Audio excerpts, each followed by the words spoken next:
Hello, beautiful people. Hi, soul family. How are you? We wanted to share this sunset with you and share a message we received today. And what better way to do it than super spontaneously like right now? Exactly. Is it recording? Yeah, it's recording. Super spontaneously like right now and enjoy this beautiful Costa Rican sunset. Yeah, the sun's going to go down in a few seconds and we'll let you watch it while we speak with you. And we wanted to do this video like very spontaneously. We literally jumped in the pool and then we're like getting some downloads, and we said why not share them in the moment. So our guides are telling us to be more spontaneous. And the download we were just receiving is about the compression breakthrough that we spoke about in our previous video. It was called 2021, A Quantum Leap into Ascension. And we're getting more because that was just the tip of the iceberg. We were channeling that message live from our guides that day. And a lot of people were very interested to know more details about what the compression breakthrough is and more details around it, how it will be experienced, what it will look like. So we can only share our perspective on what we're experiencing in the current now. And we're told that many Lightworkers will be experiencing this similar experience, but their own version of it, because we each go through our own unique experiences. And that's what makes life so exciting. So why don't you tell them a little bit about how we're seeing the compression breakthrough. So first of all, I'm sure all of you feel it. We feel fabulous today, and I'm sure it shows in our energy because we're psyched, we're pumped, we feel so amazing. Since December 21st, you guys know that there was a huge portal opened up for the solstice, and we have never experienced the enormity of an energy, like we haven't experienced an energy as enormous as that energy personally. And it's literally felt like going to Mount Shasta or going to one of these vortexes on steroids. It was very, very powerful, which is why the last, 6 weeks since December 21st, it's been very, not rocky, but almost like we're in a constant state of inner transformation. We're in a constant state of upgrades. And I'm sure a lot of you are feeling it. And a lot of you posted on Facebook today, commented on my Facebook post today where I said that energy is easing, and all the upgrades that we processed since then are actually anchored in our light body. So we're going to start to see ease in our lives. We're going to start to see these spiritual abilities and gifts come online. And we're seeing it personally in our lives. We feel we've never reached a vibration as close as it is right now. And we feel it. And we've never felt better before. We've never felt better before. We've never felt more excited. And the better we feel, the clearer our guidance. Everything's directly proportional to how we feel. So I just wanted to share that we are going through massive upgrades on an individual basis as well as on the collective basis. But tune into these things because it's very easy to miss. Make these things the focal point of your awareness and tune into these and notice where your lives are getting better. Notice everything. Look at everything as an opportunity for growth. So if you feel like it's going chaotic in some areas, or if you feel like it's going, you're regressing in some areas, this is not because you're doing something wrong. This is so important. It's because you are on an accelerated path of your own mastery. And the only way you can go at this rate is if all of this is shown to you, because your guides know you can handle it. So a lot of your ego lessons may be coming up. A lot of your issues with your relationships may be coming up. This is what I was shown actually. Recently I was shown, tell me if you guys agree, because we're okay. We've done most of our relationship work in the first 2-3 years, but I've been shown on the collective basis that a lot of your relationship triggers are coming up. And again, a reminder that your relationship triggers are only coming up because you guys love each other enough. I'm talking about those of you who are in happy, stable relationships, that you've got a soul contract with each other to trigger your work. You've got a soul contract to trigger each other's egos. So don't attach to that. If your relationship, remember the stability of your relationship when you're not going through transformation. So just go back to that thought. For some reason, I was asked to reaffirm that message to all of you. Yeah, absolutely. And also a reminder to pay close attention to our egos at this time, because egos are going to flare up with the intensity of the energy when that causes disharmony in a relationship. If we keep deciding to choose to play in the ego, then we go down into lower timelines, and the relationship may be destroyed when it may even be your soulmate relationship that you're losing out on. And that's just as simple, I shouldn't say simple, but it's as clear as not following your ego's voice when you are in disharmony in your relationship. So identifying the ego, we spoke about this in great detail in our last video, and I want to share a few things about this as well before we go into the compression breakthrough. Identifying the ego is whenever a thought comes into your head that is causing disharmony and separation. So that's a very easy question to ask. Is this thought causing more disharmony, or is it causing healing and unity? So you'll know very well if you're playing in the ego. And the thing is, in the beginning, the ego is more powerful than you. In the beginning, the ego, even when you see it, it'll want to not budge, it will want to not move. But when we start setting our intention more and more to let go of the ego and integrate it, then it slowly starts becoming easier and easier. And this ego has to be tamed. It's just like an untamed wild horse. So our only job is to calm down the ego, integrate it, harmonize it, and not to suppress it. So going back to December 21st. Hold on a second before you do that. Yeah. Regarding the ego, you said something about, I just want to make sure they get it, about the ego. You said when it comes up in your relationships, it's important to, so the main step, what he's trying, I just want to make sure that it completely registers for the few that may not have registered that, is that when you're in a relationship, the best way to find out if you're being run by your ego or you're being run by your higher self, because your higher self will push you to your mastery. Your higher self will push you to your mastery, which is compassion, which is forgiveness, which is respecting your boundaries and respecting your partner's boundaries. Your higher self will make you take accountability for the times where you're disrespectful to your partner. Your higher self will make you take responsibility for your part in the fight. Your higher self will make you take responsibility for your soul's evolution and not your demotion. Your ego, on the other hand, will do the exact opposite. Your ego will make your partner look worse. Your ego will make your partner look like it's all his fault or her fault. Your ego will always try to create separation between you. Your ego will try to say, give you 10 reasons why you should exit this relationship, or wish bad on your partner. Or your ego will give you 100 reasons for you to storm into your partner's room, wherever he or she is, and blow things up. This is all your ego. So you see the difference between the higher self and the ego. It's very important to understand that, because right now what we're being shown is that the collective is going through some major higher level of ego lessons. And it's not necessarily higher. It could also be that you're on an accelerated path. So you need to do all of this at once, right? So as you observe ego lessons, it's very important for you to not let your ego, like a wild horse, as he said, run you off a cliff, when in fact you may think it's all the other person's fault, because the ego will always make whatever so let's say you're being rude, let's say you're being obnoxious, your ego is going to project that on your partner and say, look at how rude you are, look at how obnoxious you are, look at how unclassy you are, look at how stupid you are, look at how fat you are, look at what an idiot you are. The ego will always project it on the other person. But what's actually happening is that these are your own insecurities about yourself that you're projecting on the other person, because your ego has you on a leash. So it's very important to understand the dynamics of the ego, to separate your voice from your ego's voice. So always think, how will my higher self guide me? It'll never guide you. Your higher self will never guide you towards separation. So just remember that as a tip. Yeah.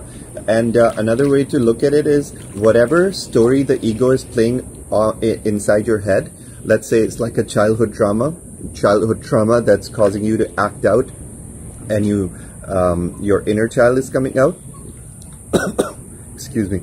So whatever story is playing in your ego's head, like let's say I'm not loved, or this person is very rude, that's usually how you're behaving towards the other person. That's the blind side that you don't see. So whatever story is playing inside your head, you're thinking, because of your ego, it has convinced you that the other person is behaving in a negative way and they're attacking me and I'm just like defending myself. But it will never let you see how you are behaving that way to trigger a response to have the same thing reflected back to you. That's very key.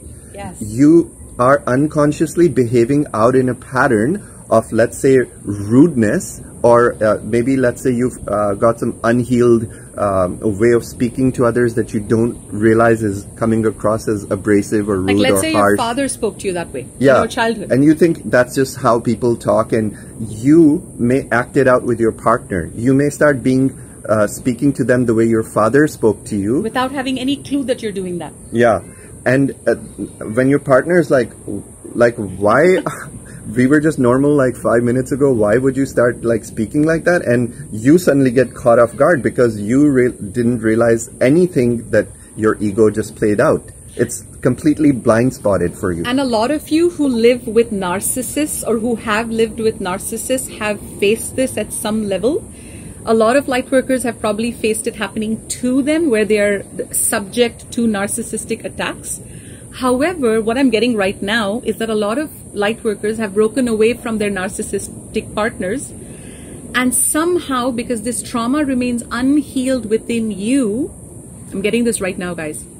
Somehow, because this trauma is unhealed within you, what you will be baffled to know, this is almost going to feel like a like a complete blind spot. It's going to feel like, what? Holy shit. Yes, that's me. So please tell me if that's you and be honest, because I have a feeling a lot of people are going to resonate with this. Is you're going to take all those wounds, those narcissistic wounds and hurts that you have, that maybe your father treated you that way, and then maybe your ex-husband treated you or ex-wife treated you that way. And now, because you've understood and broken away from a narcissist and you're with a nice person, let's say you're with a super nice person, you're going to display these narcissistic behaviors without even realizing it. But your ego is going to tell you that your partner is behaving that way. Your ego is not going to say, hey, like you're a nut job, you're behaving like your father and your ex. No, it's going to try to almost make the other person look, and you've lived with a narcissist for 20 years, so you know better. Yeah. I'm realizing that my son, my ex-husband, my father, they were all the biggest narcissists of my life, and we'll talk about my healing later. A lot of you asked how my healing went. He went to that acupuncture shaman. I went as well recently. It was amazing. I think I can feel it in my energy. I went yesterday and I processed so much. All of it is in my stomach. It's in my abdomen.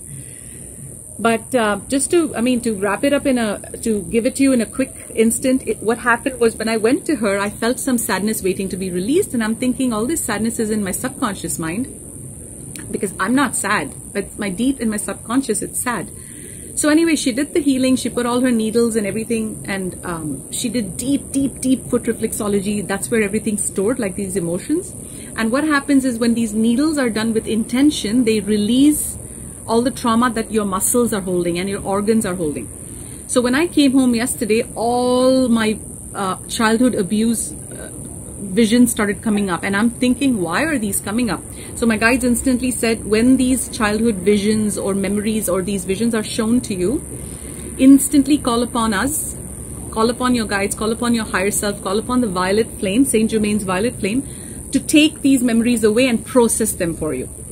So what I was shown is that these are coming up because ascension, your ascension requires you to feel the hurt, feel the sadness, and feel the abuse that you went through just enough so that these can leave your system.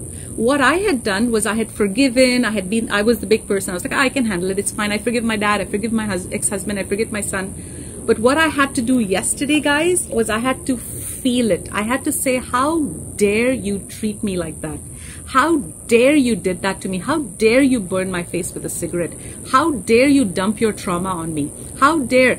Like, I literally had this conversation with my dad And I have never done that. Instead, I just went to forgiving him and moving on.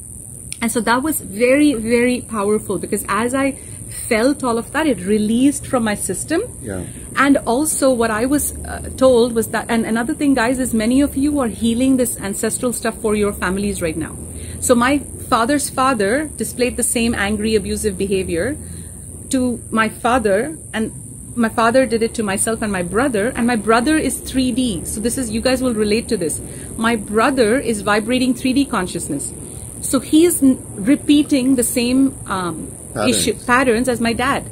I, just like you guys, we're the light workers of the family. So when we heal this, so my father was abusive to me, but I'm not abusive. I'm not passing it on. Any areas where I was abusive, whether it's to a waiter in a restaurant or to a teacher or to a friend or to anybody, anywhere you're abusive, or to an employee that works for you, you heal all your abusive patterns. And once you heal, you transcend the family karma.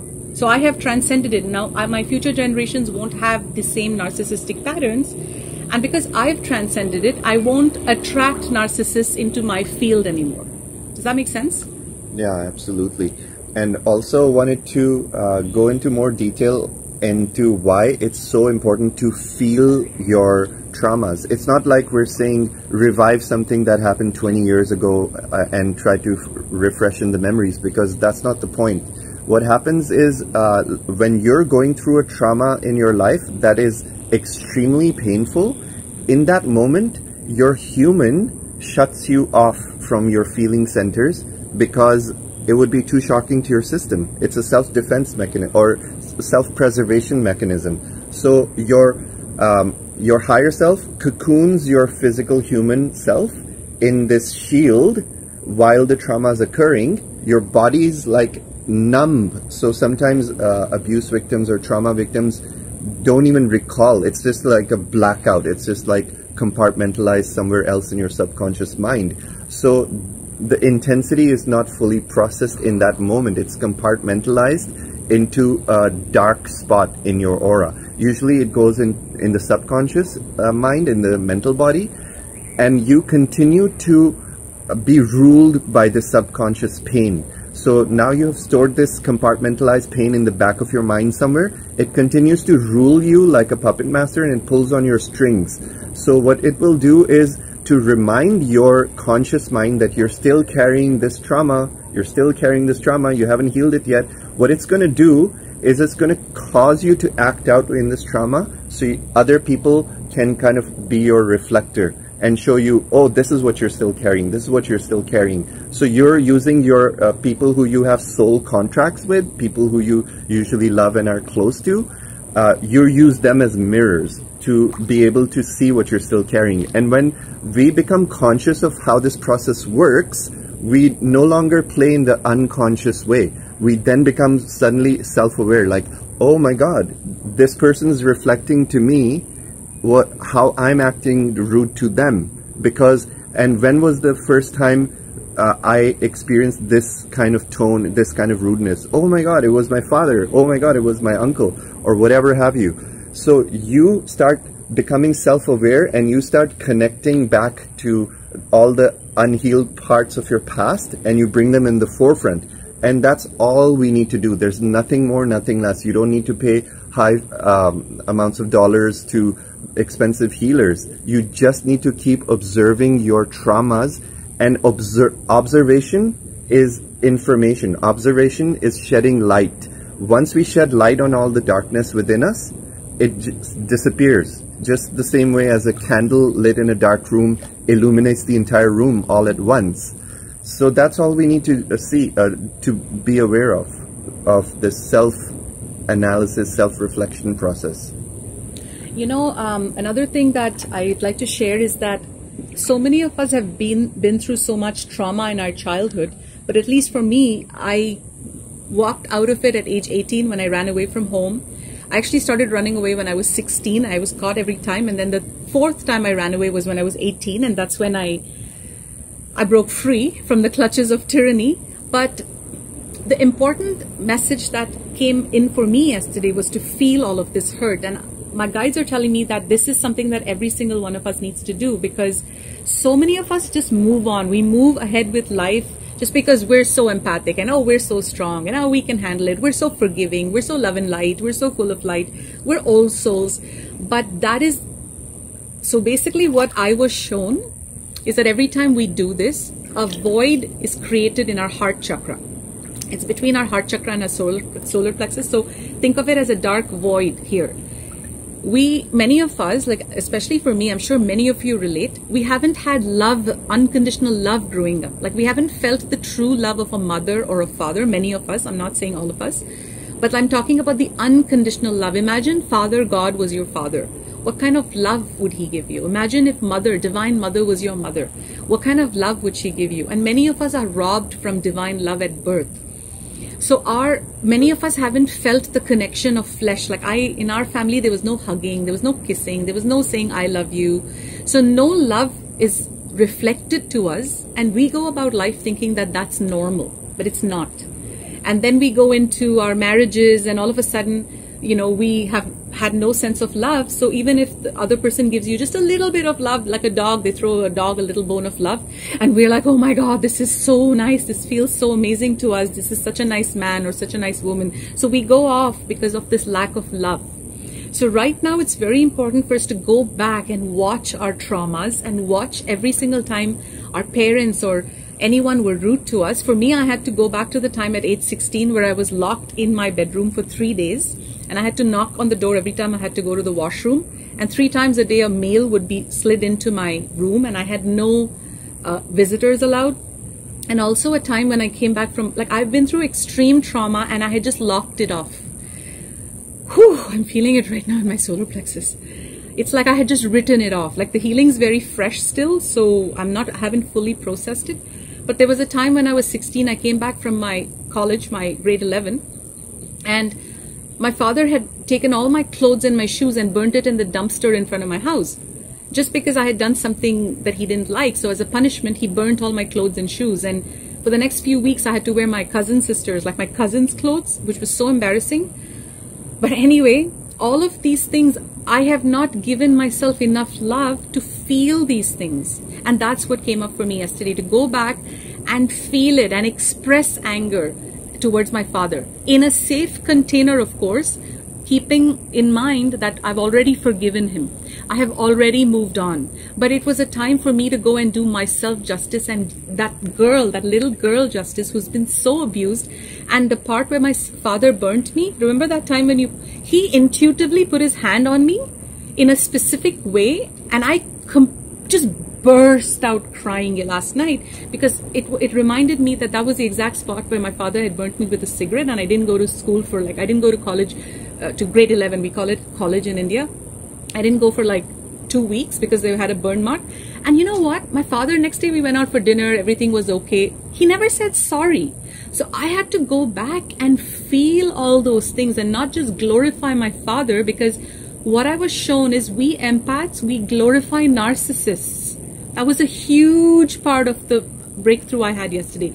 We glorify narcissists because of their charm, the way they speak, the way they act. We glorify them, and the idea is narcissistic behavior cannot be blamed on, oh, poor guy, he's in pain. Fine, he's in pain, but you're supposed to manage your pain. It does not give anyone any right to dump their negativity, their pain, and start abusing you because you're their guinea pig. That's unacceptable. So it was very important for us to feel it and go through it, and like we wanted to. So all of that's coming through the compression breakthrough, the message you got today. I think we'll talk about compression breakthrough in another video, because this is more about the ego. No, we started it though. We started it. You sure? Just quickly mention it. No, I want that to be a separate video, because this is becoming like... Fine. Compression breakthrough in the next one. This topic. It's getting dark. You want to move this way? Yeah, come this way. Come here. So we'll make a separate video about the compression breakthrough, because we're suddenly getting all these juicy ego downloads, and I need to go a bit further into it. So there's a correct right way and a wrong way to process hurt. The wrong way is reliving an old memory and saying, oh my God, what a sleazeball, what an asshole, I hate you. So that's projecting anger, that's projecting guilt, that's projecting victim consciousness and on your abuser, which doesn't really heal your heart chord. What it does is strengthen some of the old wounds. It may even feel like more of a wound after, because you're still doing it with the negative energy, not a positive energy. The positive way, or the more beneficial way to heal your traumas, is to set aside some time, some quiet time in your private room, and tell everyone to not disturb you. Light a candle, be ceremonial about it, place your hands on your heart, play some light meditation music, and fully allow yourself to be neutral first. So don't go into the trauma. Instead, revisit the trauma as if you are now looking at it from a higher perspective. Like, let's look at yourself as your future version going back into that room where that trauma played out, and observe it completely neutrally, but at the same time allow all the feelings of sadness and hurt that are arising from replaying this scenario, allow those to be fully felt, with the intention that all the angels and the healers and the guides that are surrounding you are simply picking up all these old painful memories and processing them into light for you. And a very useful technique is to call upon the violet flame when doing this. So the violet flame of Saint Germain is just a flame you can call upon. You can, by intention, you can say, I call upon the violet flame of Saint Germain to transmute all of this negative energy that is coming out. And that way it will not remain in your aura, but rather it'll be burnt away into etheric ash, and it'll be transmuted into light. And that's the correct way, or the more beneficial way to process your trauma. And I think we can wrap up with that. Yeah. Anything else you want to talk about? No. Me neither. So compression breakthrough, we'll just talk about it next video, we promise. Yeah, definitely. And let's look at the sunset for a bit. If you want to hang out and chat.